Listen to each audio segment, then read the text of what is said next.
Bonjour, donc j'ai réussi à faire mon entrée théâtrale, si j'ose dire, euh, là-dedans. Et voilà, je vous remercie d'être là, en fait, pour écouter une histoire. Ce que j'ai décidé de faire, c'est de vous raconter un peu l'histoire, comment tout ça se fait, comment on fait la recherche, un peu. Et ça va paraître un peu anecdotique, mais je pense que ça pourrait être instructif en même temps. Alors, je ne sais pas très bien, d'ailleurs, je n'ai pas préparé comment je commence, donc je me suis dit que la chose la plus rassurante pour commencer, c'est de parler de où tout ça s'est passé. Donc, c'est à Paris, c'est à l'école de physique et chimie industrielle qui est très proche de notre cœur. Donc, vous voyez, c'est de l'autre côté. Nous sommes quelque part là. C'est à côté de Panthéon. Et là, il y a une école qui est ce bâtiment. Et le laboratoire où ça se passait se trouve sur ces étages-là et là, à cet endroit-là.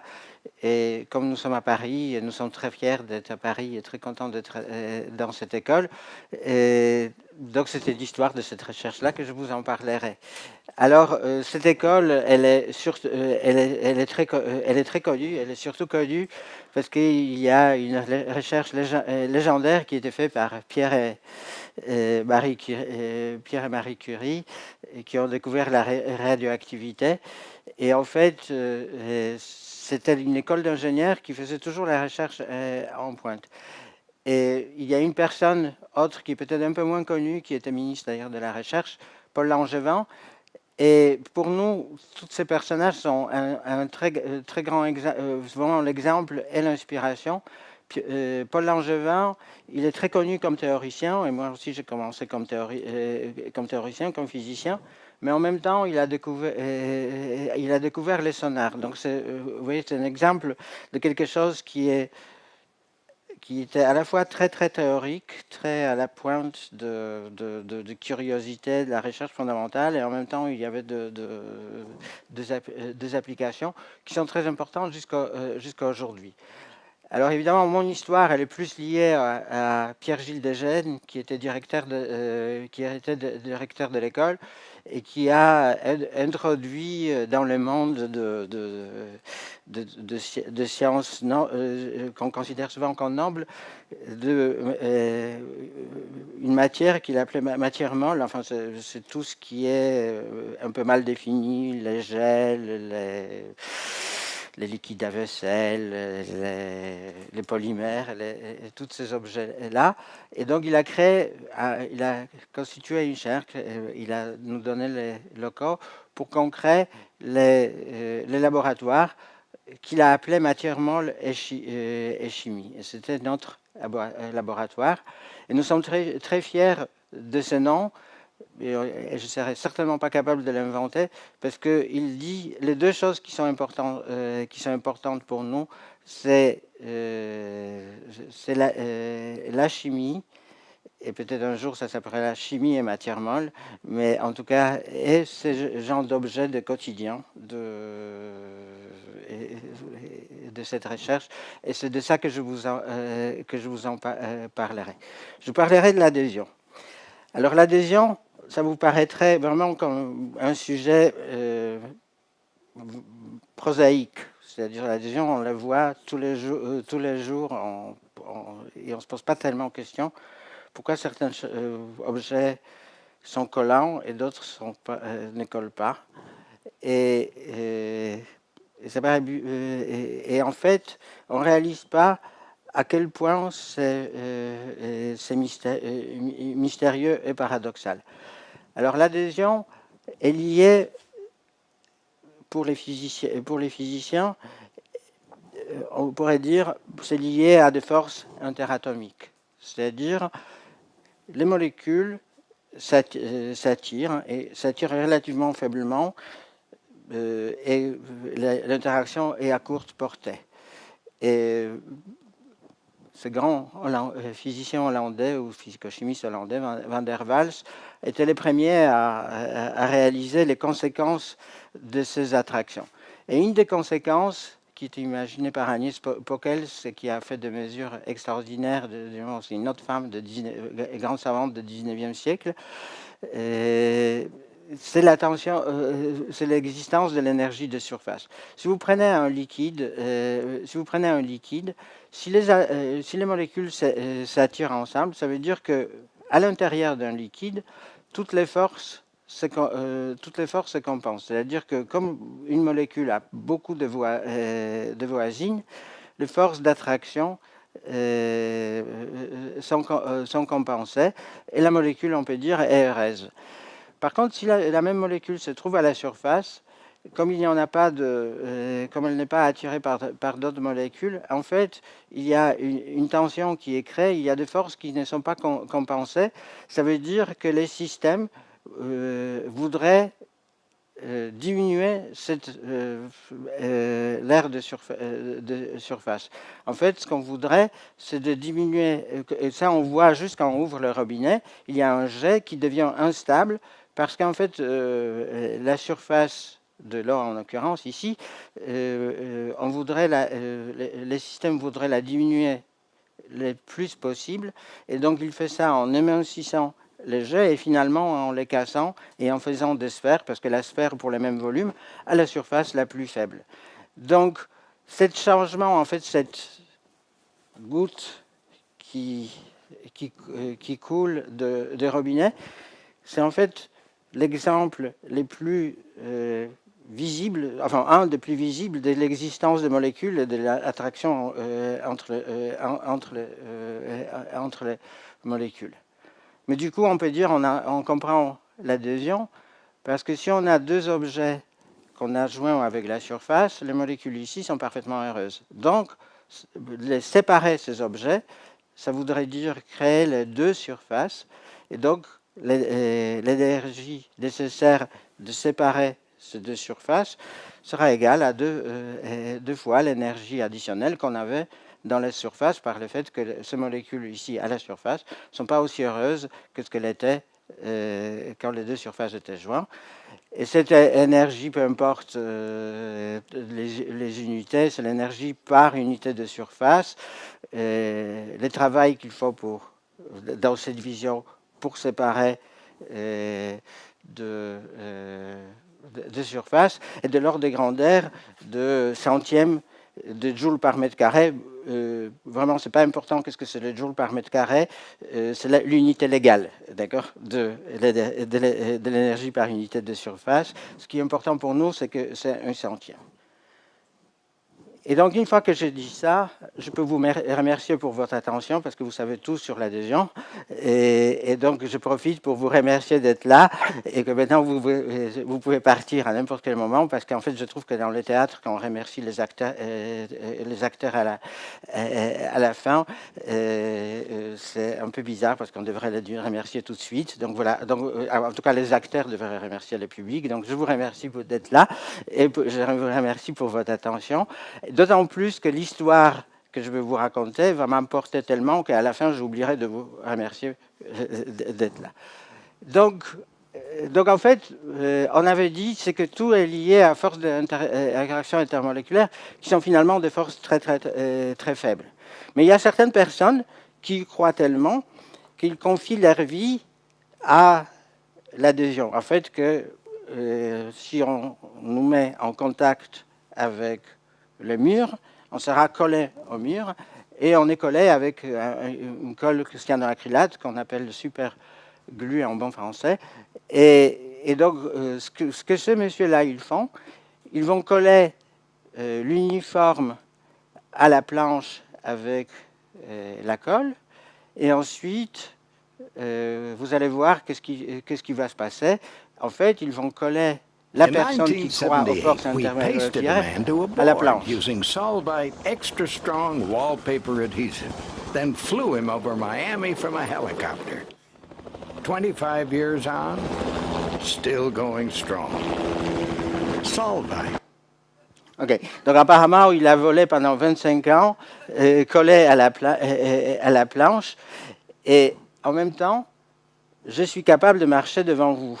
Et donc, c'est les mêmes forces interatomiques, les mêmes forces entre les molécules, mais là, donc en fait, mes chaussures devraient coller au plancher, mais pareil que le monsieur qui était collé à sa planche là, et pourtant ça ne se fait pas. Donc comment ça se fait qu'il n'y en a pas de réaction chimique, il n'y a rien, on ne fait pas de liens permanents, on ne fait rien du tout, et c'est les mêmes forces qui maintiennent la personne avec la colle, et en même temps qui agissent tous les temps, et en même temps, moi, je peux marcher. Et donc, cette question-là, elle est finalement, quand on réalise ça, on se dit, mais c'est quand même très, très mystérieux. Et cette question-là, en fait, pour la répondre, il faut réaliser que l'adhésion, ce n'est pas ce qu'on vient de dire, l'histoire juste de force de thermodynamique, de force de surface et de la séparation très lente, celle qu'on a discutée tout à l'heure. En fait, quand on prend une colle ou deux surfaces qui sont collées et on les sépare, on fait l'endommagement.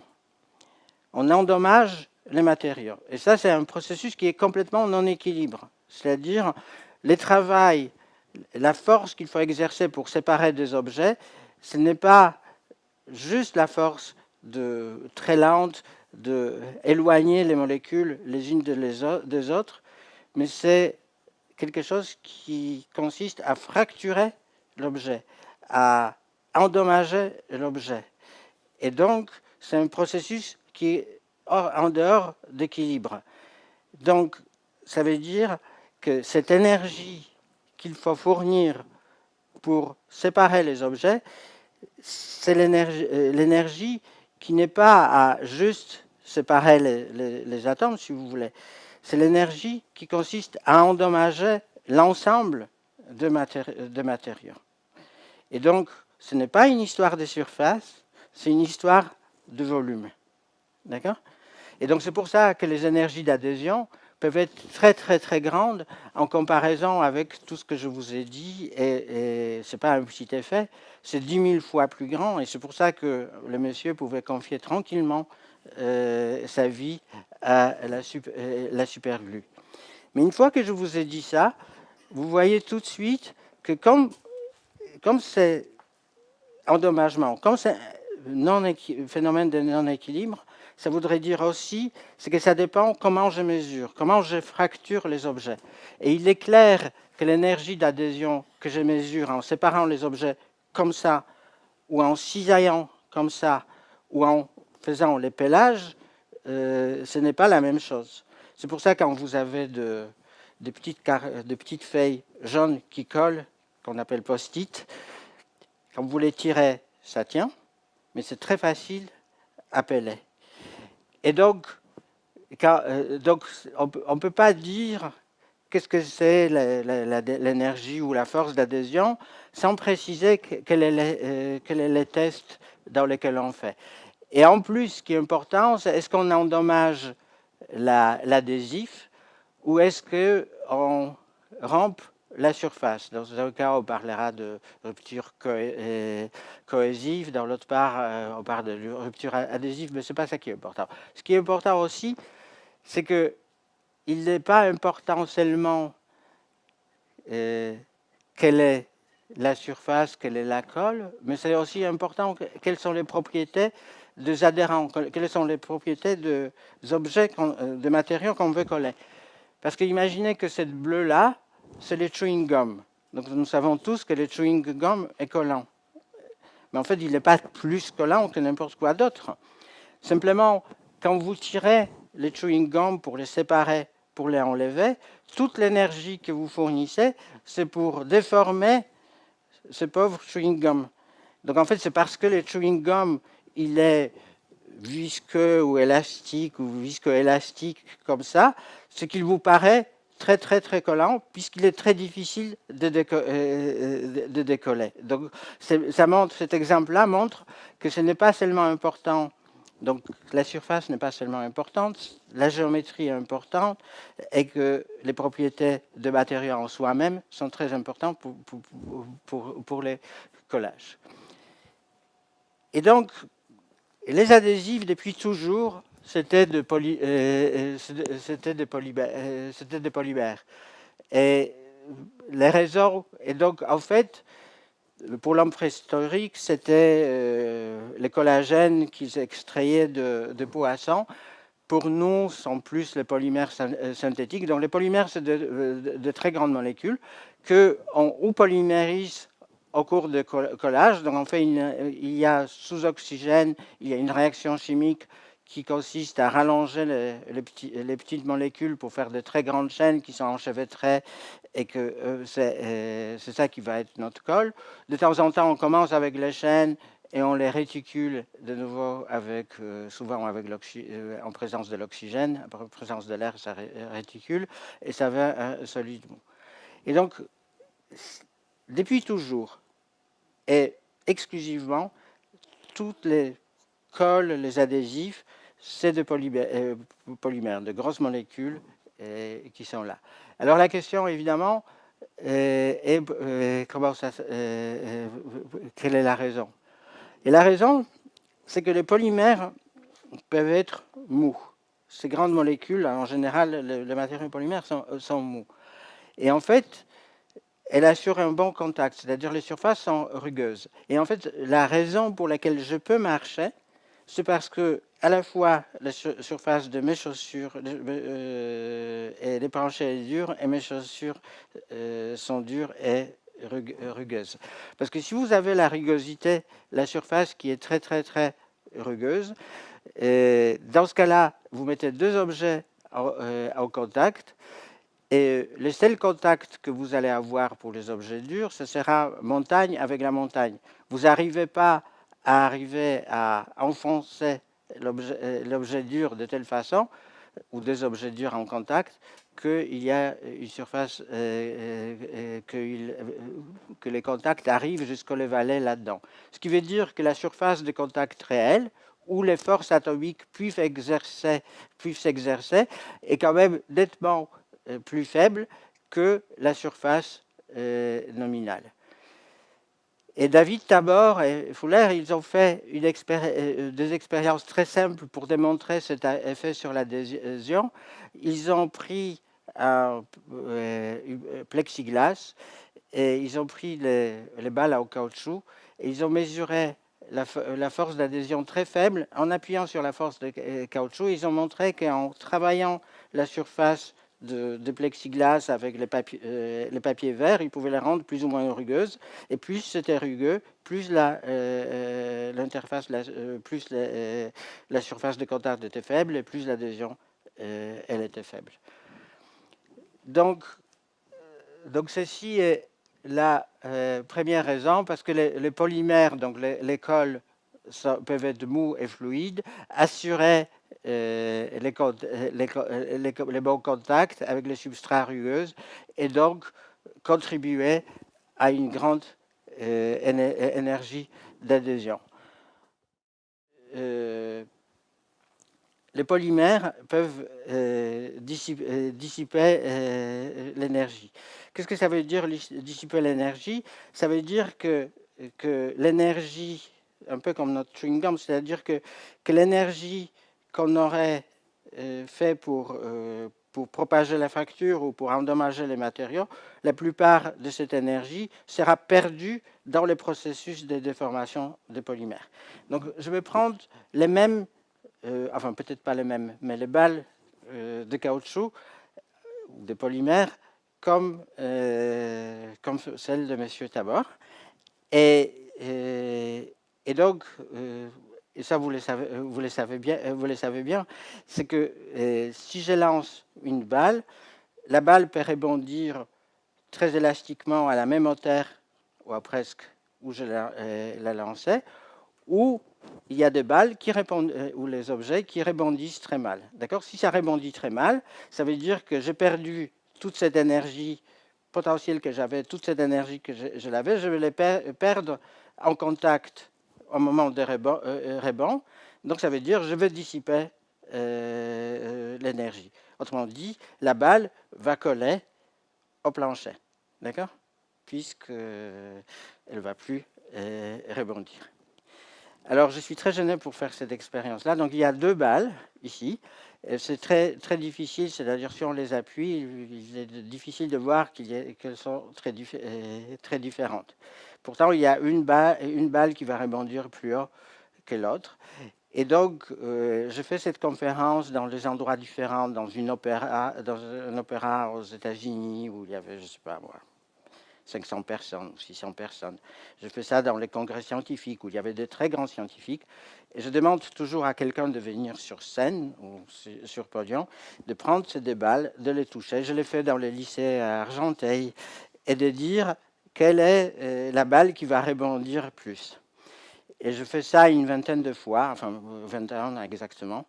Et il n'y avait que 2 réponses qui étaient bonnes. Tandis que statistiquement, si on ne sait rien et on devine, on devrait avoir à peu près 10 réponses bonnes et 10 mauvaises. Mais pour une raison que je n'arrive pas à expliquer, tout le monde donne la mauvaise réponse. Donc je voudrais bien faire cette expérience-là, mais maintenant seulement s'il y a les volontaires, parce que comme vous savez, la probabilité de mauvaise réponse, elle est très grande. D'accord? Donc je ne sais pas s'il y a un mauvais... voilà, venez, alors.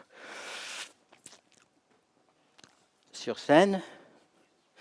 Donc vous pouvez toucher. Alors en plus, les 2 fois où la réponse elle était bonne, c'était les personnes ont triché parce que en fait sans que savoir, ils ont rebondi, ils faisaient semblant de réfléchir beaucoup et ils ont rebondi la balle de leur tête, d'accord? Et moi je me suis pas aperçu, donc c'était très astucieux. Donc ne faites pas ça, d'accord? Réfléchissez mais comme ça, voilà.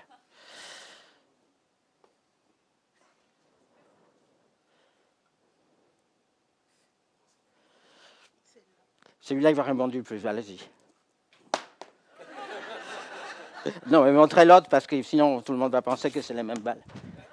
D'accord, merci beaucoup. Non, c'est très très difficile.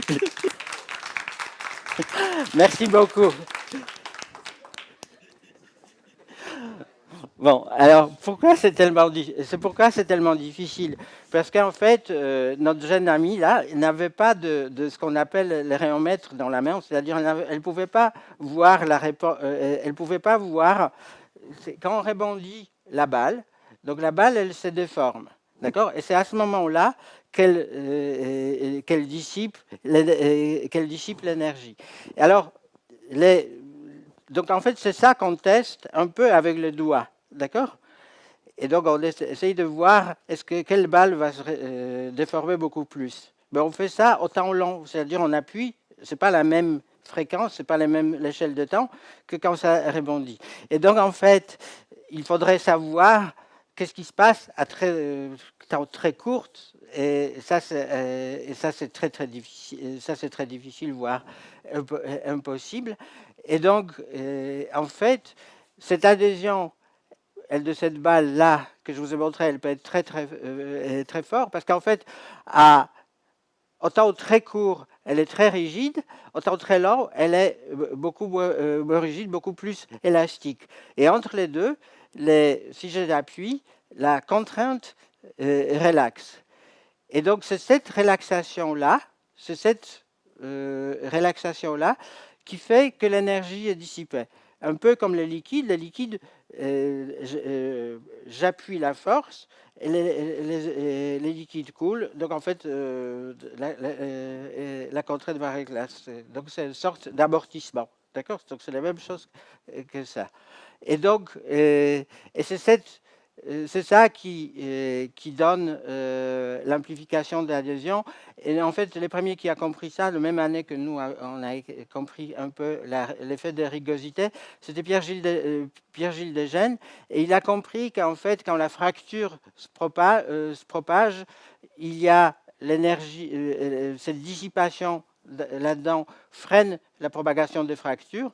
Et il y a amplification d'adhésion par un facteur qui est le rapport de cette élasticité au temps très court à cette élasticité au temps très long.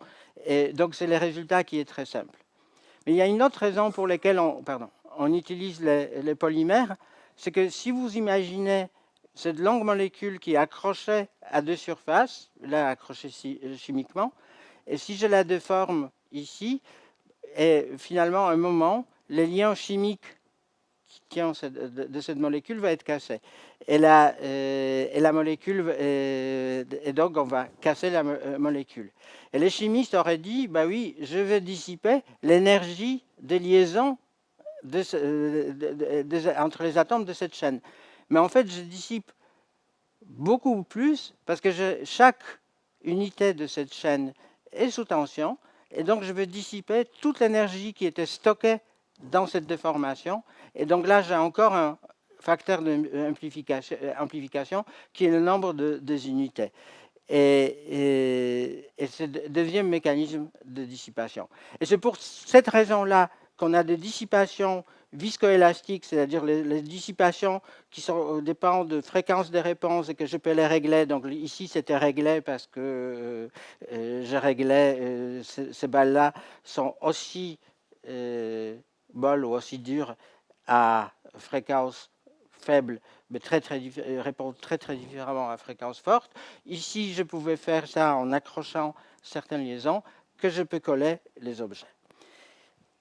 Et c'est là où on arrive à quelque chose qui est encore un peu paradoxal, c'est-à-dire les gels. Alors les gels, vous les connaissez bien, les hydrogels, vous les voyez tous les jours, ça va de dessert préféré des Anglais, les jellies, qui sont les gels de polysaccharides, gélatine naturelle.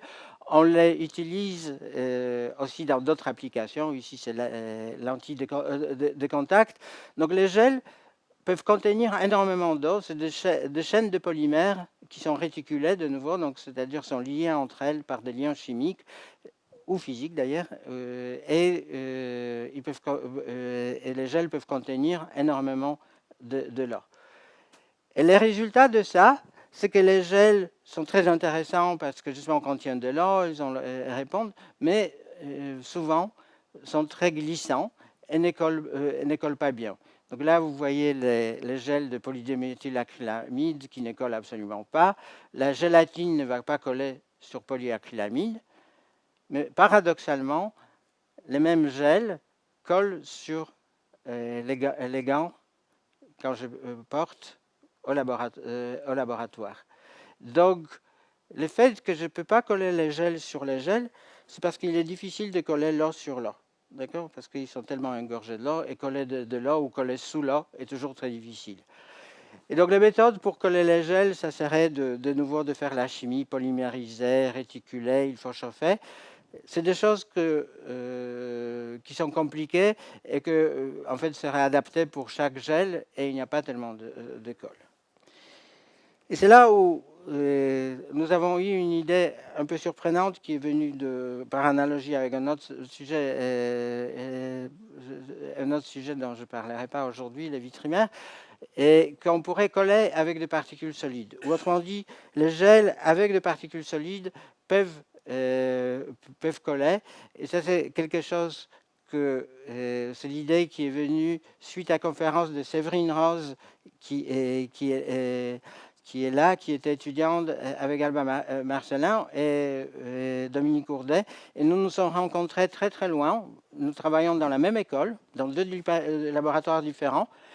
Mais nous nous sommes rencontrés, enfin moi j'ai entendu Séverine, donc présenter des choses au Népal, à Katmandou. Donc de temps en temps, il faut avoir au Katmandou pour savoir qu'est-ce qui se passe à côté et être inspiré. Mais, et donc, il présentait des gels qui étaient très, très, très résistants. Et à ce moment-là, moi j'ai pris les paris que ces gels-là vont être collants parce qu'ils contiennent des particules. Et donc l'idée, c'était qu'on peut coller avec des particules solides. Et je vais vous expliquer pourquoi, et c'est la même explication que nous avons donnée à l'époque. Alors c'est une idée complètement surprenante, parce que c'est une idée, toutes les polymères depuis toujours étaient de polymères. Et là, on va dire, on va coller avec des solides. Alors vous pouvez dire, mais c'est complètement trivial, parce que j'utilise les polymères, quelque chose de mou et visqueux, viscoélastique, pour coller deux solides. Donc je vais utiliser les solides pour coller les deux choses qui sont viscoélastiques et gel. Mais ce n'est pas c'est pas aussi simple.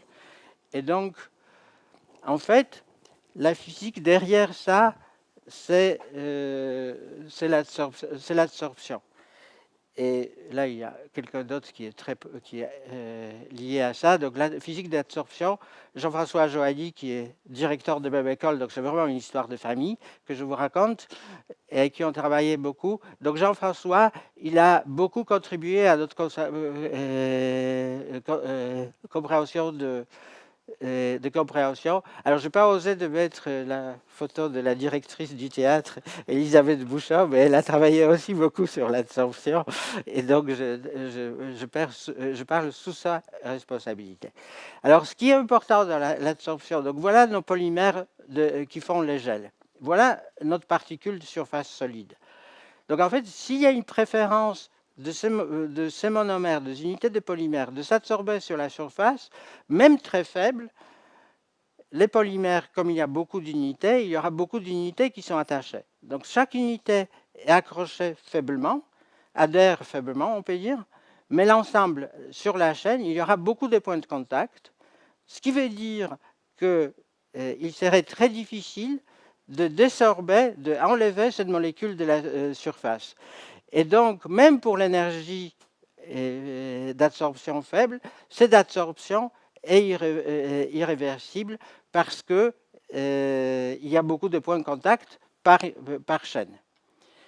Mais en même temps, ça veut dire aussi que cette couche, une fois que je l'ai absorbée, elle est résistante à l'eau. Donc, quand on dit le fait que j'ai de l'eau ne me dérange pas tellement parce qu'en fait, il est exponentiellement, il est très peu probable d'enlever tous les points d'attache en même temps. Ça ne veut pas dire qu'il n'y en a pas de dynamique dans cette couche-là. Et c'est ça qui va être important, c'est-à-dire que chaque monomère, chaque unité de la chaîne peuvent absorber et désorber. Et donc, les principes d'adhésion est basé sur cette absorption de chaîne. Je vais étaler les particules sur la surface de gel. Je vais mettre les deux gels ensemble. Les particules vont faire les liens entre les gels et en même temps, les chaînes de gel vont lier les particules entre elles. Donc tout ça, c'est très faible. C'est des interactions très faibles, mais il y a beaucoup de points faibles, et donc au total, ça va être très fort.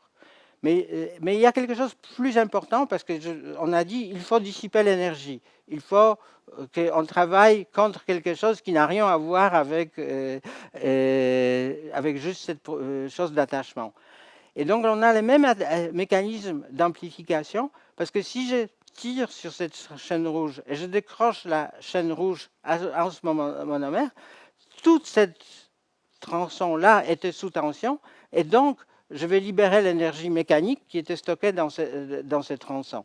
Mais de façon encore plus importante, si je bouge un monomère, là, j'absorbe de nouveau les mêmes monomères ou un monomère différent. Ce qui veut dire que dans ces processus d'échange, j'absorbe, désorbe, j'absorbe, désorbe, j'absorbe, désorbe, je dissipe l'énergie et donc je peux coller. Donc nous avons pris les nanoparticules de silice. Les silices, c'est un peu la sable, mais on a travaillé aussi après avec d'autres particules, oxyde de fer, etc. Et qui sont, vous voyez, donc c'est des particules de taille à peu près de 50 nanomètres qui sont dispersées dans une solution, et nous allons les étaler sur les gels que vous avez vus qui ne collent absolument pas. Et donc maintenant, nous déposons. En fait, c'est un film un peu long et ennuyé. Et maintenant, donc là, c'est la main d'Alba Marcellan, si vous voulez savoir. Donc, c'est Alba qui fait la manip. Et vous voyez bien, ça colle, et ça colle fort, etc. Donc, voilà la première colle qui n'est pas un polymère. Gardez vos applaudissements pour la suite, merci. Donc voilà, adhésion effort de rapide. Donc après, quand on est de très grands scientifiques, on mesure quantitativement des choses. Donc on a mis dans une machine qui peut mesurer les forces et peut tirer en même temps, qui s'appelle la machine d'extraction, on a mis le même gel. Et vous voyez, c'est vraiment l'adhésion forte parce qu'on peut déformer, on peut réformer les gels, doubler la longueur, et ça tient. Et finalement, ça va se casser en dehors de la jonction. Donc on a envoyé cet article à un journal qui s'appelle Nature, enfin bon, peu importe, c'est un journal assez prestigieux, et donc il y avait des rapporteurs, avant que l'article est accepté, il y a des rapporteurs.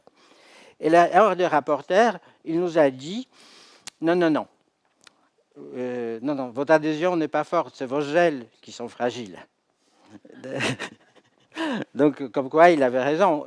Nos gels sont fragiles, mais justement, nous voulons coller les gels qui sont fragiles. D'accord? Donc, là-dedans.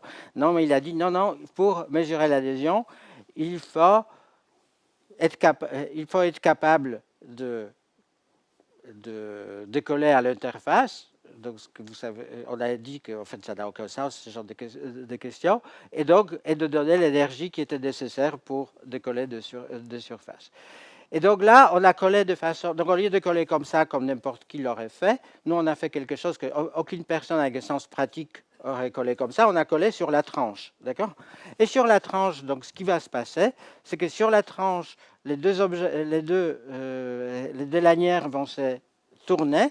Et du coup, je ne vais pas avoir le cisaillement. Je vais vous montrer ça encore une fois.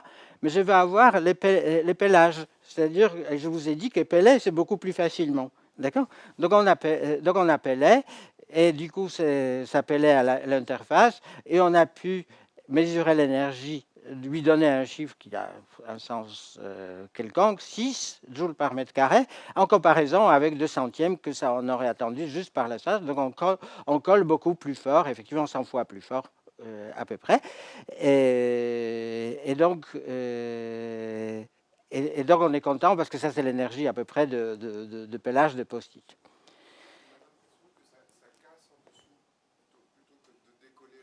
Oui. Oui, pas là dans ces films-là, mais normalement quand ça pèle, on peut peler décoller. Donc celui-là, normalement on aurait dû à l'interface. J'ai probablement mal. Mais bravo pour l'observation. Oui, il colle à peu près, il se décolle et il colle quand même. Parce qu'en fait, ce que je vous ai dit, c'est que quand on colle quelque chose comme ça, les particules, ça va être irréversible.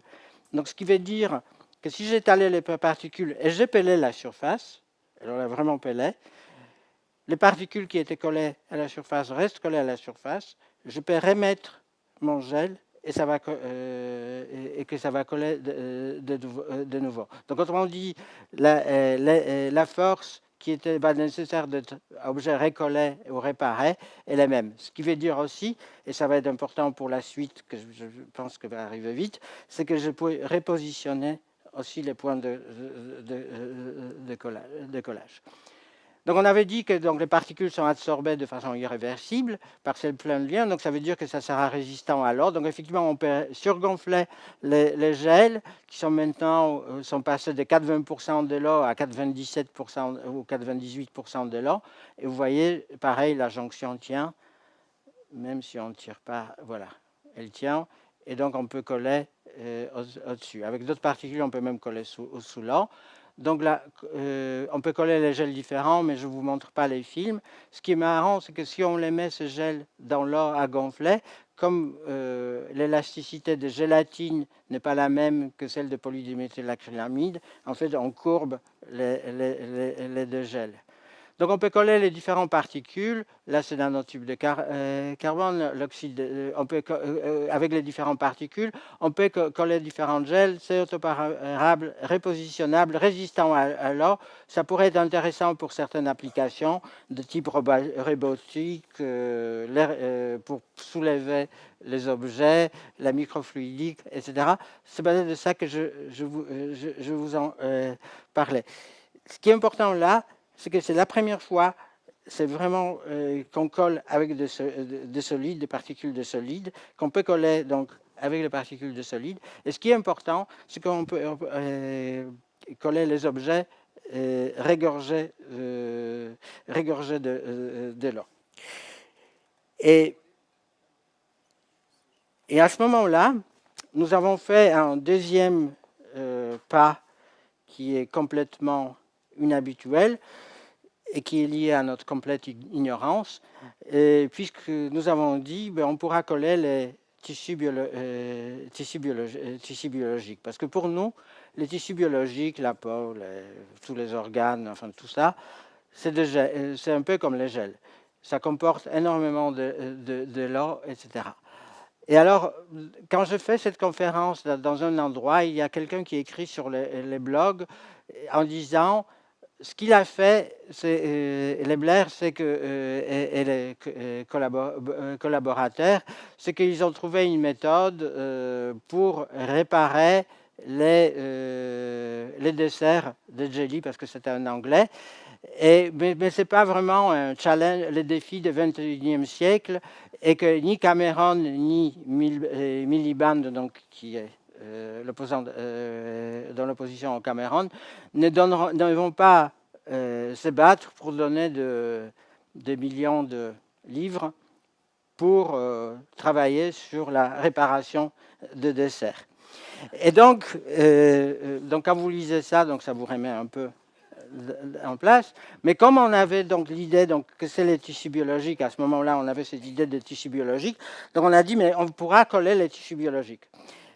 Et donc, dans les titres de notre article qu'on avait publié, c'était adhésion de gel et tissus biologiques. Parce que pour nous, les tissus biologiques, comme je vous ai dit, c'est en fait un peu comme les gels. C'est très compliqué. Il y a de collagène, il y a de protéines, de fibronectines. Il y a plein de choses dans les tissus qui forment des chaînes, etc. Et que nous ne connaissions absolument rien. Mais la seule chose, enfin absolument rien, c'est peut-être pas totalement vrai, et donc on a dit, ça devrait marcher pour les tissus biologiques, et en tant que théoricien, j'ai affirmé ça haut et fort, et nous avons voulu envoyer l'article des choses. Mais avant d'envoyer l'article dans un journal important, on demande l'avis de voisins. Et mon voisin, il s'appelle Anthony Maggs, il a lu l'article, il est anglais, donc il a lu l'article, il a corrigé un peu notre anglais, mais surtout, il m'a dit, Ludwig, tu exagères, tu as une certaine réputation, ce qui est vrai, apparemment, et tu vas ruiner cette interprétation en disant des choses comme ça. Vous faites toutes vos expériences, vous avez fait avec l'eau distillée, il n'y a rien, c'est très élémentaire. Mais dans les tissus biologiques, il y a du sang, il y a de tas de choses qui ne pourront pas, qui pourront pas coller. Tu ne peux pas faire ça, tu n'as aucune manip, tu ne peux pas faire. Et donc ça, c'était un vendredi, et moi, j'avais vraiment envie d'envoyer l'article avant le week-end, mais puisqu'il m'a dit que ma réputation est en jeu, et accessoirement, c'est de me coauteurs, donc on ne pouvait pas faire ça. Donc je réfléchis énormément, quels sont les tissus quelle manip je peux faire, quels sont les tissus que je peux prendre pour démontrer que nous avons raison. Et évidemment, avant tout, j'ai parié avec Tony que je vais coller et je vais trouver des trucs. Et c'est à ce moment-là que j'ai eu l'idée saugrenue de coller le foie de veau. Alors pourquoi les foies de veau? Il y a deux raisons. La première raison, c'est que mon expérience m'a toujours dit que le foie ne colle jamais sur les foies, même si c'est vieilli. Ce n'est pas le cas de steak. Et donc, les bouchers, il m'a confirmé ça. Et donc, ça ne coupe jamais. Et deuxièmement, parce que le foie de veau, c'est ce qui est le plus cher, et nous ne sommes pas vraiment pauvres. Donc voilà pourquoi nous avons choisi le foie de veau.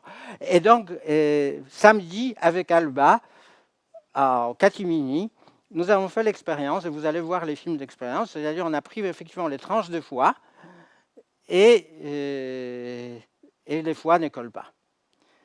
Et ensuite, donc chaque fois que je regarde ces films, je ne sais pas si ça va marcher, on étale les nanoparticules, Donc vous voyez, il y a un peu de sang là-dedans. Donc là, Tony, il ne pouvait rien dire.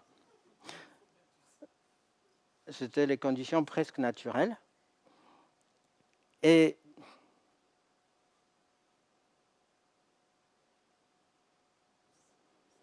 bon, on n'est pas particulièrement pressé.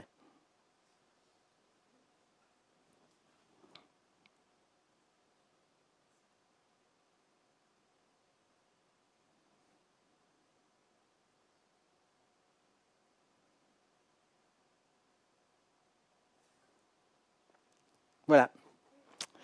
Donc après, on peut les manipuler facilement.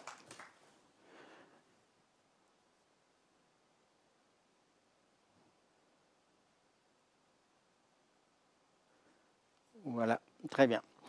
Et donc c'est extraordinaire. Donc ça veut dire qu'on peut réparer et donc lundi, on a envoyé l'article à publication.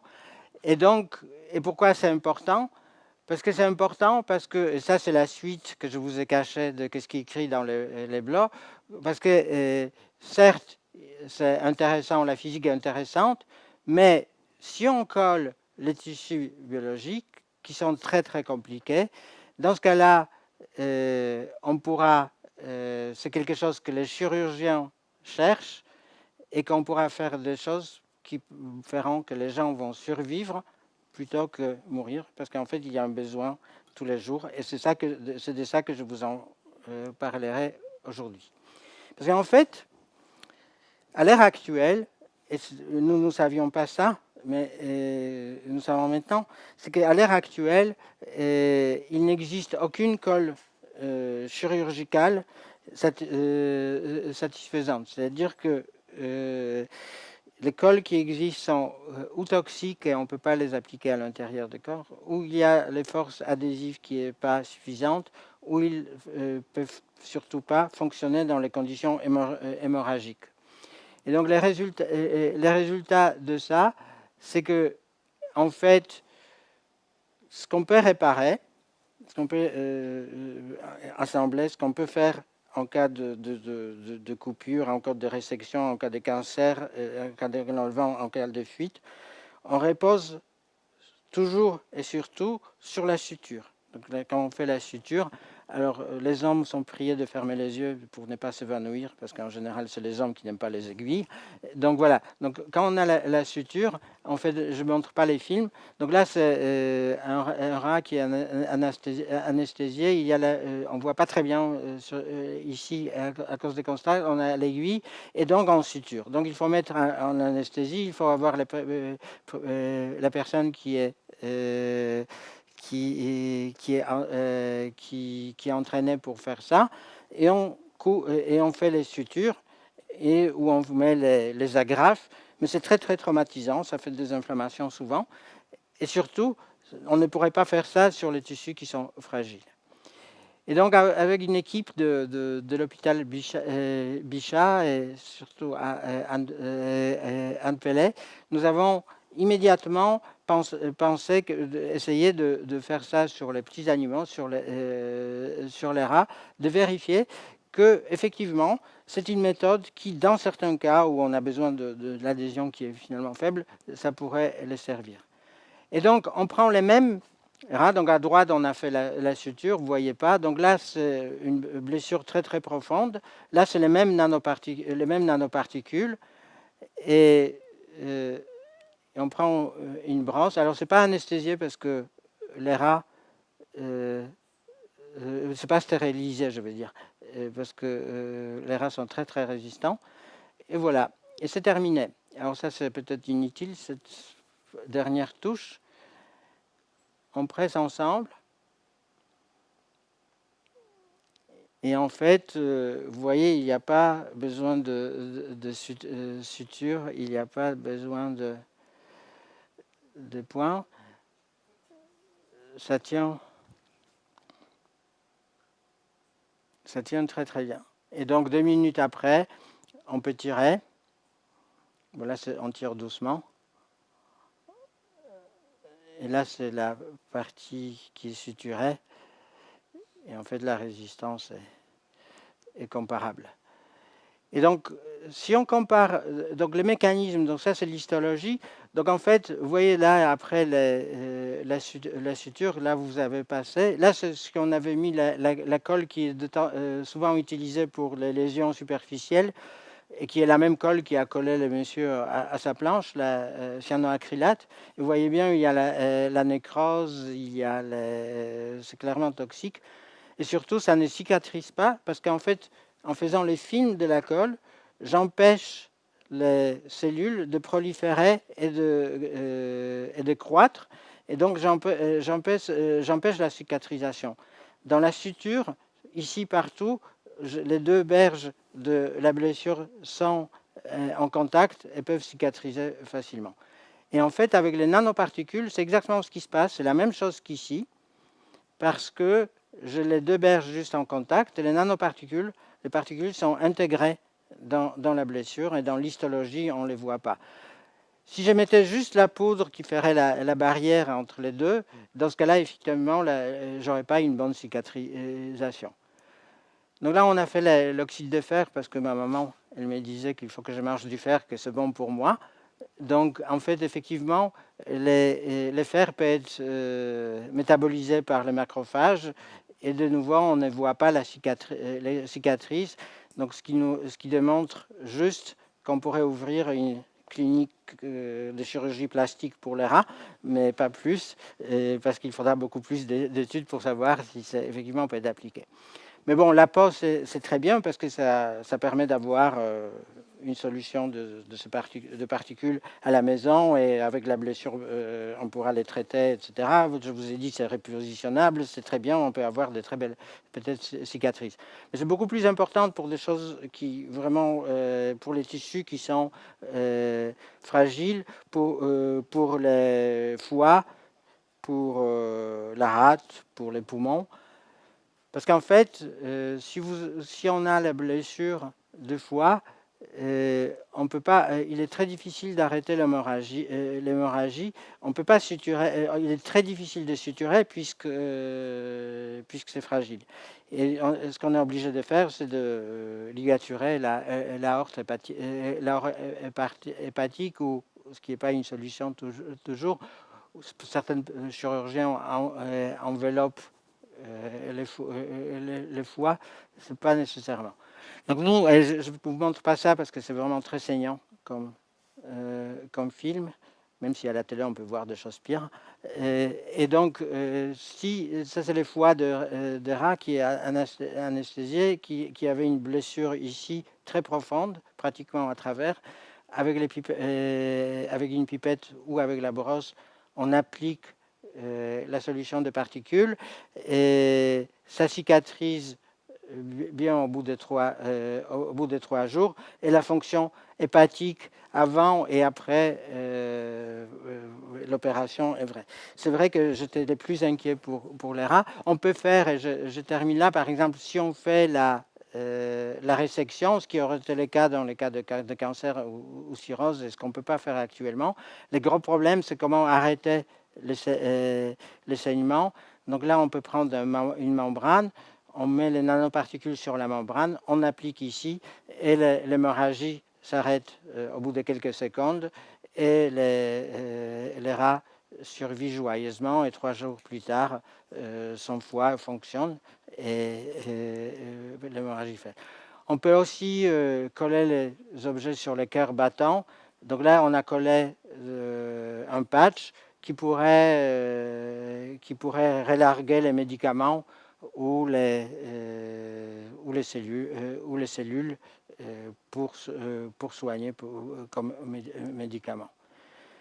Donc, les nanoparticules, on peut espérer, il y a énormément d'études de toxicité, d'efficacité, de force, de choix de nanoparticules à faire pour faciliter son rapide. Ils peuvent préserver les propriétés de tissus, et on pense que il y a, enfin en tout cas on sait que les besoins sont énormes et qu'on peut-être on pourrait, avec cette chose simple, comparer. Ce qui est important ici, c'est que l'adhésion elle est faible.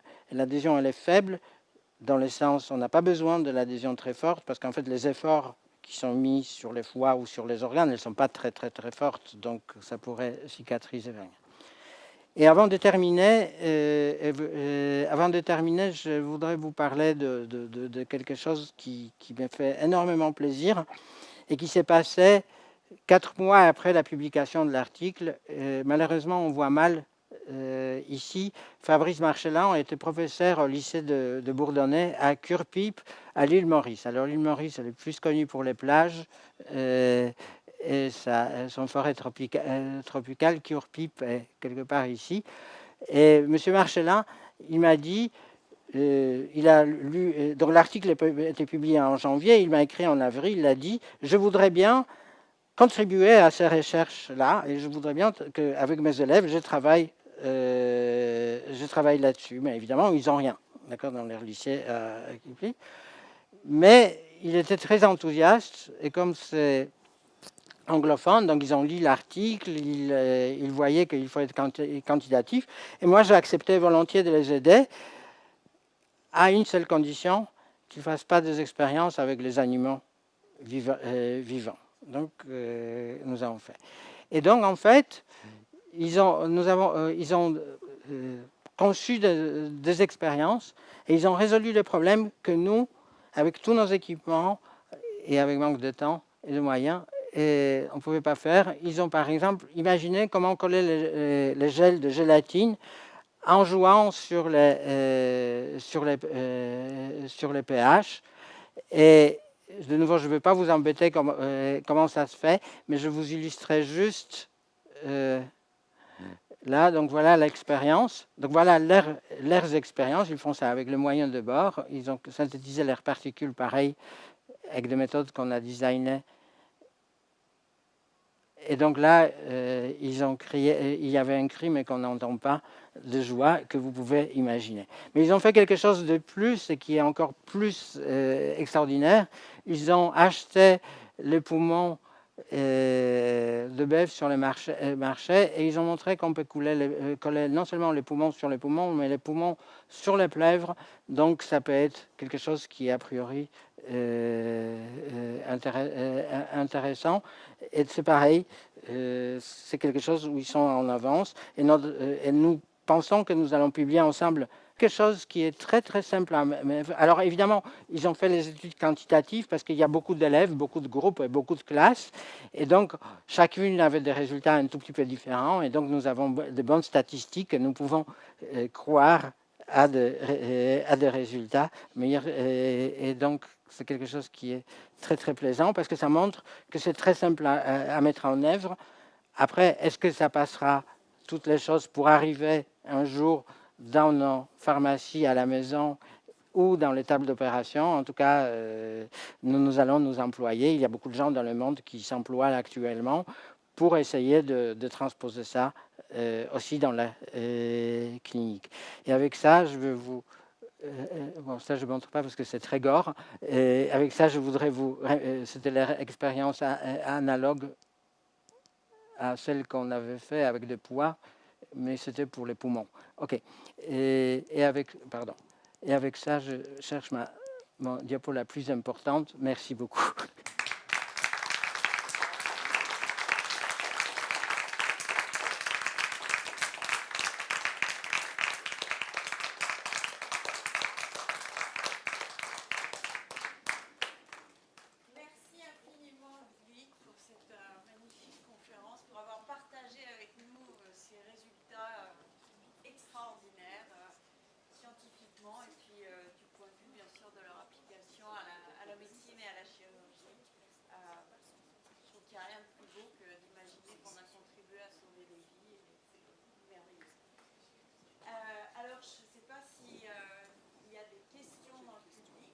Oui. Les nanoparticules, alors justement, où est-ce qu'elles vont et qu'est-ce qu'elles font? Parce qu'elles se baladent dans le corps, en fait. C'est une excellente question. Donc la question, je répète, c'était qu'est-ce que deviennent les nanoparticules? Donc la réponse la plus simple, ce serait, enfin il y a deux éléments de réponse. La première réponse, c'est que si par exemple c'est des particules d'oxyde de fer, les macrophages les absorbe et donc les nanoparticules sont métabolisées, peuvent être... Le fer normal comme celui qu'on a dans l'organisme. Oui, c'est l'oxyde de fer, oui, c'est le fer normal, les mêmes. Donc, et il y a des kilos de fer déjà, etc. Ça ne veut pas dire que c'est pas toxique, il faudra aussi savoir, mais en tout cas, ça peut arriver. Les particules de silice sont a priori pas toxiques, mais c'est pareil, il faut voir qu'est-ce qui se passe. Donc ça, c'est le premier élément de question. La deuxième, après, les particules sont intégrées, il reste. La quantité, elle est très très faible. Et justement, avec ce que je vous expliquais tout à l'heure, les particules ne vont pas se balader nécessairement dans les corps parce qu'elles sont absorbées à l'endroit où elles étaient posées. Mais là, pareil, il faudra répondre. Mais il y a un deuxième élément qui nous paraît, enfin en tout cas pour les chirurgiens avec qui on travaille, il paraît plus important, c'est que quand vous faites la rétransplantation de foie, et si vous pouvez utiliser ça après la résection, ces problèmes-là paraissent minimes. C'est devenir ça paraît pas si important que ça. C'est-à-dire que dans les situations de vie et mort, on pourrait se poser la question sur ces choses-là. Mais de nouveau, je ne veux pas dire que tout est connu et que c'est une question importante qu'il faudra aborder. Oui.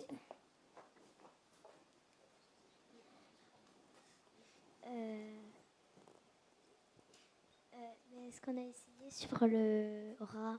On ne l'a pas encore essayé sur les humains. Pardon, j'entends mal. Ce qu'on l'a essayé sur le rat, on l'a pas essayé sur un humain. Oui, non, nous n'avons pas, enfin à ma connaissance, c'était pas essayé dans les essais sur les gens, mais parce que je sais qu'il y a dans différents pays les gens qui travaillent, donc moi je ne sais pas, et je pense qu'il faudra faire pas mal d'études. Enfin, on est parti vers quelque chose, mais nous espérons que bientôt. Mais ça, c'est évidemment, ce sera les rêves que non seulement qu'on essaye, mais en plus que ça marche.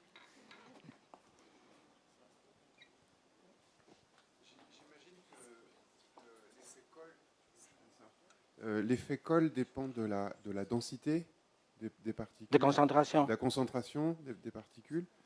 Et mon autre question, je trouve ça formidable, la recherche participative. Et en même temps, j'imagine que vous avez breveté.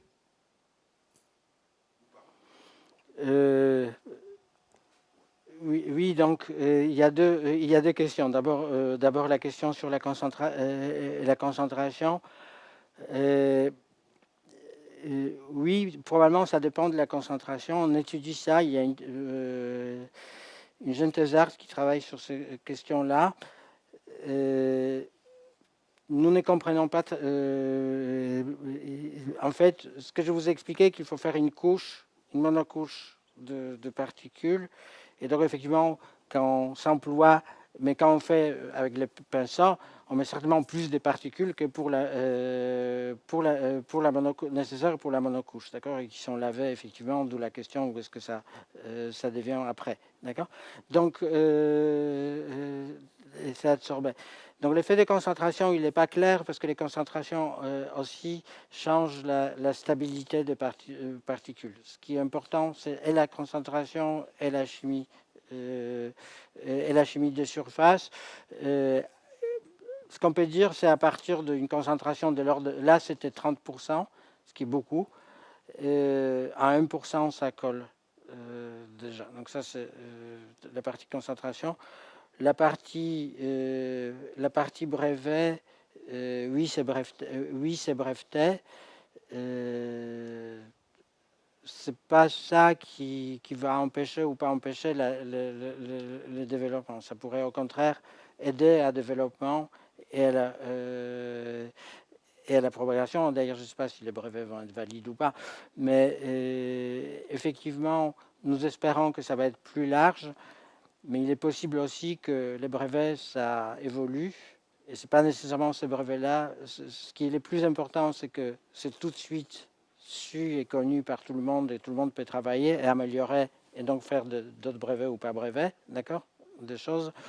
Et que certainement notre but, ce n'est pas que ça reste, au contraire, on préférait que ça se propage le plus vite possible. Oui, je ne suis pas sûre d'avoir bien compris quelque chose. Les gels, enfin, les nanoparticules servent d'intermédiaire entre les deux tissus biologiques qui jouent le rôle des gels précédemment. Exactement. Et vous avez dit à un moment que s'il y avait trop de nanoparticules, ça empêchait la cicatrisation. Donc ça se rapproche de la concentration de nanoparticules. C'est-à-dire qu'il faut qu'il n'y en ait pas trop pour que ça ne fasse pas une couche imperméable qui empêche la cicatrisation. Parce que finalement, ce qu'on recherche, c'est la cicatrisation entre les deux berges. Exactement. Et donc il faut qu'il n'y en ait pas trop, mais un peu quand même. Enfin, Non, mais justement, non, oui, les transparents avec la poudre était un peu, enfin, ça allait un peu trop vite à la fin. En fait, on met un énorme excès, et dans ce cas-là, il y a juste, c'est comme si on mettait du sable là-dedans, et dans ce cas-là, effectivement, il n'y en a pas de contact intime. C'était juste pour montrer qu'il n'y aura pas de contact intime, d'accord ? Dans les cas de hémorragie, par exemple, quand on est dans les conditions hémorragiques, certainement on met trop de particules, on met beaucoup de particules quand on les fait ça comme ça, on met un excès. Il y a les sangs qui enlèvent là-dedans, mais les particules, quand ils s'absorbent, ça donne l'adhésion. Donc, autrement dit, même dans les gels, quand on faisait ça avec les pinceaux tels que je montrais, on met trop de particules. Mais quand vous les mettez ensemble, les deux gels, vous chassez l'excès de particules. Donc, par exemple, pour la peau, les gestes que vous n'avez pas vus, c'est qu'en fait, finalement, il y a les gouttes qui ressortent et qui sont enlevées de la surface. Donc, en fait, ce qui reste, c'est juste les choses qui étaient absorbées sur la surface en contact. Mais là encore, c'est quelque chose que... Enfin, tout ce que je vous ai dit, c'est à peu près tout ce qu'on sait. Et donc, c'est une excellente question. Parce que c'est ça qu'il faudra voir contrôler. Mais ce n'est pas un problème quand on met l'excès, parce que quand on appuie les deux choses, on chasse tout ce qui n'est pas absorbé. Donc, l'excès n'est pas un si grand problème. J'ai encore une question. Vos deux balles, elles sont faites personnalisées ou c'est des balles du commerce ? Non, c'est pas. Ah oui, alors l'histoire de balles est très intéressante parce qu'en fait, non, c'est pas de balles de commerce parce que les balles de squash qui s'approcheraient les plus de ça, elles rebondissent encore un peu plus, d'accord ? Et donc ces balles-là, j'ai eu il y a 30 ans par une société avec qui on a collaboré et qui fabriquait les polymères qui s'appelaient Norbornen. Et ils m'ont donné ça en cadeau pour me montrer. À l'époque, je ne savais pas très bien ce que ça veut dire. Et donc, je les ai gardés très, très précieusement pour les montrer. Et il y a un an, il y a une autre société qui est venue me voir. Et en fait, c'est les gens qui ont racheté les usines de cette usine-là, etc. Et ils avaient ces deux balles et ils étaient très étonnés que je connaissais les balles. Mais ils ne produisent pas les balles pour les vendre, mais ils avaient une pour démontrer que leur polymère est extraordinaire. Voilà. Et donc je leur demandais qu'ils me passent les balles, qu'ils n'ont pas voulu, qui auraient été moins abîmées que celles-là. Et en fait, je fais une conférence pour les hommes politiques et les balles sont disparues dans le public. Alors je ne tirerai surtout pas de conclusions de ça, mais et donc je reste qu'avec ces deux balles. Mais nous connaissons la société qui pourrait éventuellement produire, mais ce n'est pas commercial. D'autres questions ? Oui. Vous-même, maintenant, vous savez reconnaître au toucher la différence entre les balles ? Vous-même, maintenant. Ah oui, enfin, une fois que vous l'avez vu, oui, parce qu'il y a une qui est craquelée, donc oui. Mais au toucher seulement. Ah, au toucher, si je ferme les yeux, moi j'ai du mal. Ah oui, même maintenant. Ah oui. Non, là je ferme les yeux et j'avoue que j'aurais du mal. Donc, mais enfin, je vous laisse tous à toucher de voix. Il y a des gens qui disent que ça... Bon, bref. Mais à un moment, j'ai voulu arrêter ça parce qu'en fait, ça s'approche un peu dans la magie parce que je stresse les gens en disant que on ne peut pas répondre correctement. Et alors, il y a deux catégories de gens. Il y a des gens qui disent l'opposé de ce qu'ils pensent, et il y a d'autres qui disent ce qu'ils pensent, mais au total, ça revient au même. C'est toujours la mauvaise réponse. Donc, c'est un peu bizarre. Voilà. D'autres questions? Dans ce cas, on va remercier à nouveau. Merci à vous.